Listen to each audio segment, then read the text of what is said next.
चांदी का मुकुट न पहनना है, सोना का मुकुट पहनना है, अपने मुँह में मिट्टू बनना है, जो करना है कर। लेकिन कल गया कि भीड़ और गया में जो प्रधानमंत्री बोले थे सुने ना आप लोग, उससे आगे क्या हो सकता है।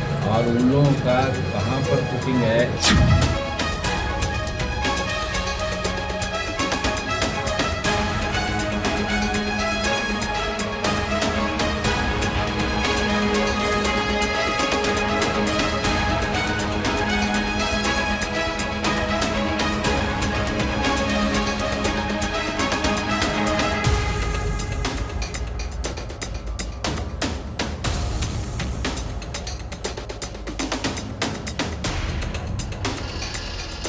क्या अद्भुत, अकल्पनीय, इससे पहले कभी इस तरह के दृश्य देखे नहीं गए। वो तो अशोक चौधरी जी के सामने जो यहाँ के युवा साथी और यहाँ के जो नागरिक अभी विरोध कर रहे थे, उनसे पूछिए कि यहाँ की सड़कें कैसी हैं।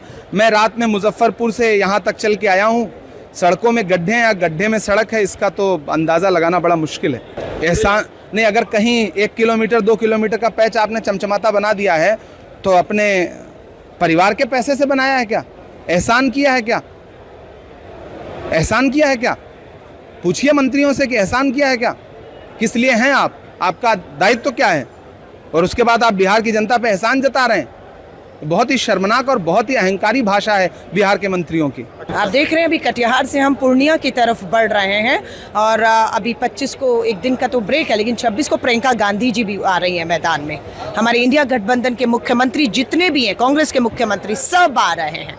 माहौल बन चुका है और बिल्कुल ये सरकार पलटेगी। वोट चोरी की सरकार इस बार कम से कम हमारे जो प्रयास हैं, राहुल गांधी जी की वोट अधिकार यात्रा ने जागरूक किया है एक एक मतदाता को। बिहार के 65 लाख लोगों के वोट काटे इन्होंने, आधार स्वीकार नहीं कर रहे थे, आज आधार भी स्वीकार हो रहा है और आज वोटर लिस्ट जो 65 लाख मतदाताओं के वोट काटे वो भी सार्वजनिक करना पड़ रहा है। ये इस यात्रा की जीत है। अभी तो 10 दिन और बाकी हैं। आप देखिएगा किस तरीके से सरकार को हम चोर के वोट से बनी सरकार को घुटने पर लाते हैं। चोरी की अफवाह से सीना जोरी की अराजकता अगर करके कोई समझता है कि वो जो है वो कोई बहुत बड़ा कमाल करने वाला, बहुत बड़ा धमाल करने वाला है, तो उसका बंटाधार होगा, इससे ज़्यादा कुछ नहीं है।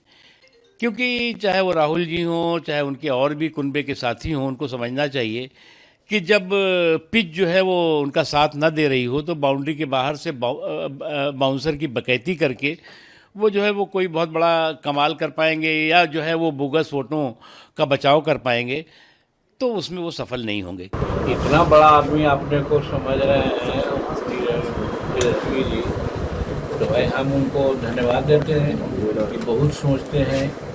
लेकिन उनके पिताजी जो कर रहे थे 2005 के पहले जो जंगल राज था, तो जंगल राज के आदमी का खुद इस प्रकार से सोचते हैं कि खाली जब उनकी बात में बोलते हैं। पहले नीतीश कुमार हुए हैं कि पहले तेजस्वी हुए हैं। लड़कियों का ये साइकिल दिया गया, पोशाक दिया गया, तो तेजस्वी जी बोले थे क्या? होमगार्ड को पैसा मिला, उनको पोशाक मिला या 13 महीना का पे मिला, वो तेजस्वी जी किए थे क्या? कहने का मतलब सारा विकास का काम हम लोग कर रहे हैं, नीतीश कुमार जी के नेतृत्व में हो रहा है। तो झूठों मुठिया करने के लिए हमने कहा, अरे आप बोल दिया तो इसका क्या मतलब है? आप तो कुछ भी बोल सकते हैं विरोधी में। और रही बात करने का, जो करने वाला है वो करता है। और ये 11,000 रुपया दिया गया, उसके बारे में बोलते हैं कि हमने कहा था। तो उनको याद नहीं है कि हम कहते हैं कि हमने कहा था। जब इमामगंज में चुनाव हो रहा था, इमामगंज की आम सभा में हमने कहा था कि बगल में झारखंड है, वहाँ का बूढ़ा बूढ़ी को मिलता है 1500 रुपया और यहाँ के बूढ़ी बूढ़ी को मिलता है 400 रुपया। तो लोग कहते हैं बाबू हमारी कौन गलती की है? तो उसी पर हम कहा था कि आप 1500 रुपये कर दीजिए। तो 1500 न करके 1100 रुपये के उस समय तेजस्वी जी कुछ हम जानते थे इसके बारे में, तो अब कहते हैं कि हमने कहा था वो किया। तो झूठ मूठ कुछ बात बोल के बदला करके लोगों को बहका करके उनका आदमी थोड़ा सा जो कम पढ़ा लिखा है उसको समझ में आता है कि तेजस्वी ठीक बोल रहे हैं। तो इस तरह से काम ना चलेगा। पढ़ने लिखने वाले अब ज़्यादा लोग हो गए, हर समाज के लोग हो गए। ऐसा अगर बोलते हैं तो लोग समझते हैं कि वो ऊँची दलील दे रहे हैं। करने वाला कर रहा है, अपना काम करता है। और सबको कहते हैं कि हम ही कहा था, सो हो रहा है, ये तो बेकार की बात है।